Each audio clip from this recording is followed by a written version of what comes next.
Hello there, welcome to the news on Nepal television. I am Ruzina Rai, starting with the headlines first.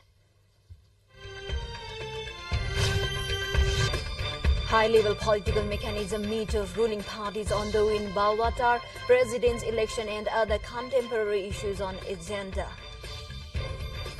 It's 3 p.m.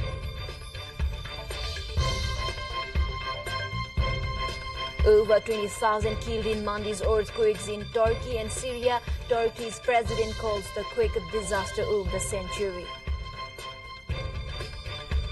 And Manchester United and Crystal Palace charged following a mass confrontation between players. Incident occurred during February 4's Premier League match.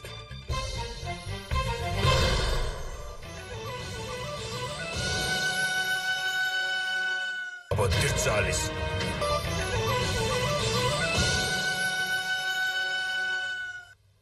Welcome back. Now the news in details. Of the ruling parties is underway at Prime Minister's official residence in Balwatar. The meeting, which was scheduled to be held on Thursday, was postponed for today. The meeting is discussing the president's elections slated for March 9 and other contemporary political issues. Prime Minister Pushpakamal Dahal Prachanda and CPN-UML Chairman KP Sharma Oli had agreed to convene a high-level political mechanism meeting during their talks held on Wednesday. UML Chairman Oli is the coordinator of the high-level political mechanism. Prime Minister Dahal has stressed electing the president on basis of national consensus among political parties, while the UML has put forth its claim to the president's post. This is the first time that the meeting of the high-level mechanism is going to be held after the Rashtriya Swatantra appointed Chief Minister of Sudur Paschim Province Kamal Bahadur Saha is being sworn in today. Province Chief Devraj Joshi will administer the oath of office and secrecy to the newly appointed Chief Minister Saha amid a function slated for 3:30 p.m. Saha was appointed as the Chief Minister by the Province Chief Devraj Joshi in accordance with the Article 168 of the Constitution of Nepal. This came after Chief Minister of Sudur Paschim Province Rajendra Singh Rawal had tendered his resignation from the post to the province chief after failing to garner a vote of confidence in the province assembly meeting. The Sudur Paschim Provincial Assembly has 19 MPs from Nepali Congress, 10 from UML, 11 from the CPN Maoist Centre, 7 from Rashtriya Prajatantra Party and 1 independent lawmaker in the 53-member province assembly. President Vidya Devi Bhandari is scheduled to address the joint meeting of the Federal Parliament today.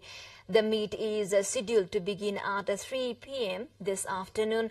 The Federal Parliament Secretariat said that preparations for the President Bhandari's address have been completed. Meanwhile, Prime Minister Pushpakamal Dahal is scheduled to table the copy of the President's address in the prepared meeting of the House of Representatives and National Assembly. According to assistant spokesperson at the Federal Parliament Secretariat, Dashrath Thamala, the Federal Parliament would pass a vote of thanks to the President after the address. The joint session after an election to the House of Representatives and a joint sitting of both the House of Parliament after the commencement of the first session of each year. We have more national and international updates at the site. Stay with us.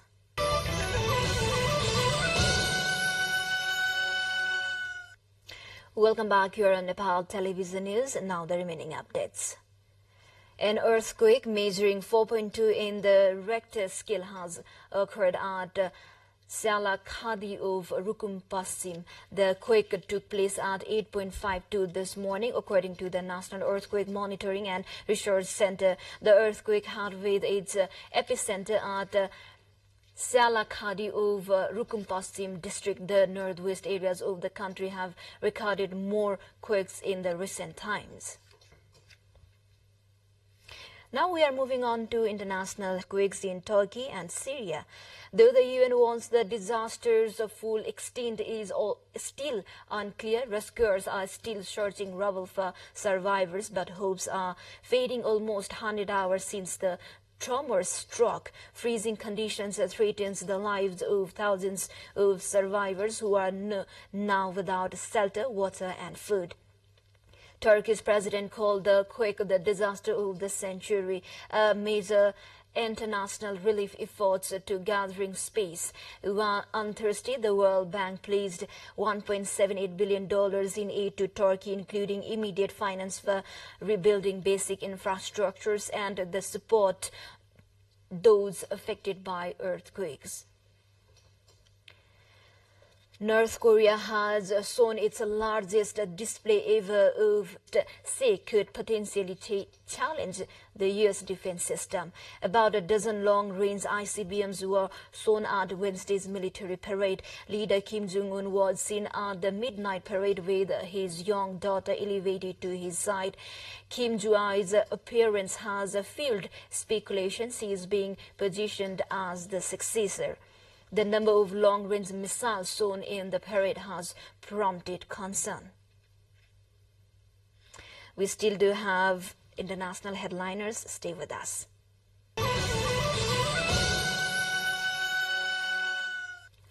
Welcome back. Thank you for staying with us. And now the remaining international headliners. Donald Trump's Facebook and Instagram pages have been restored after being suspended for more than 2 years. Trump was banned from the social media platforms after the Capitol riots in 2021. The platform's parent company Meta said it had acted after the then president praised people who were engaged in violence at the Capitol. If Trump breaks the rules again, he may be removed again from between 1 month and 2 years, Meta has said. The presidential election remained up on both websites.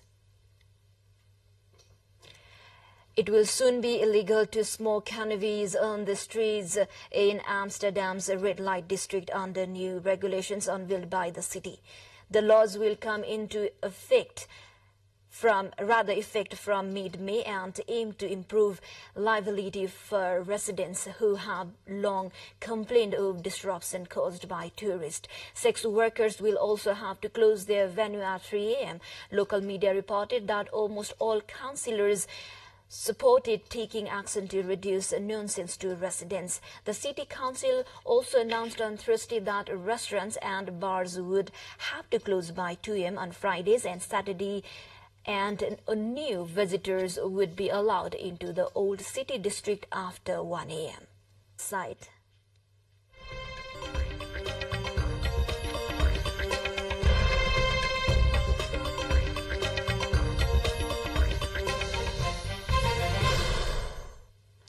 Elon Musk's SpaceX company has performed a key test on its huge new rocket system, Starship. Engineers conducted what's called a static fire, simultaneously igniting 31 out of 33 of the engines at the base of the vehicle's lower segment. The firing lasted only a few seconds, with everything clamped in place to prevent any movements. Starship will become the most powerful operational rocket system in history when it makes its maiden flight. Moving on to sports now.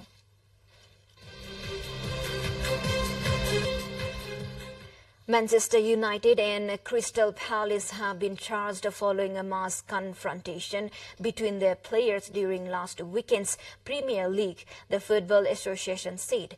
The incident took place in the 67th minute of the February 4 game, which United won 2-1 at home, as Casemiro was shown a straight red card for grabbing Will Hughes by the throat when both teams clashed following a tackle on Anthony. The FA in a statement said that both clubs failed to ensure their players conducted themselves in an orderly fashion and or refrained from provocative behavior. The clubs have until February 13 to respond to the charges.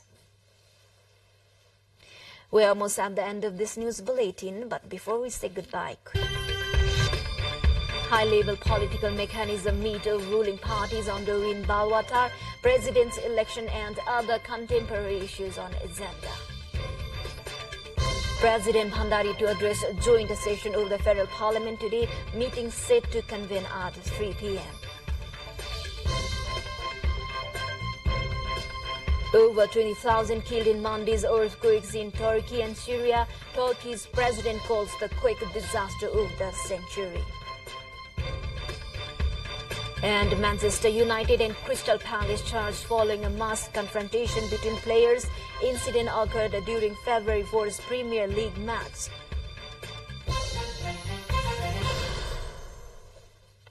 Well, we come to the end of this news bulletin, but until our next bulletin, good day ahead. Namaste.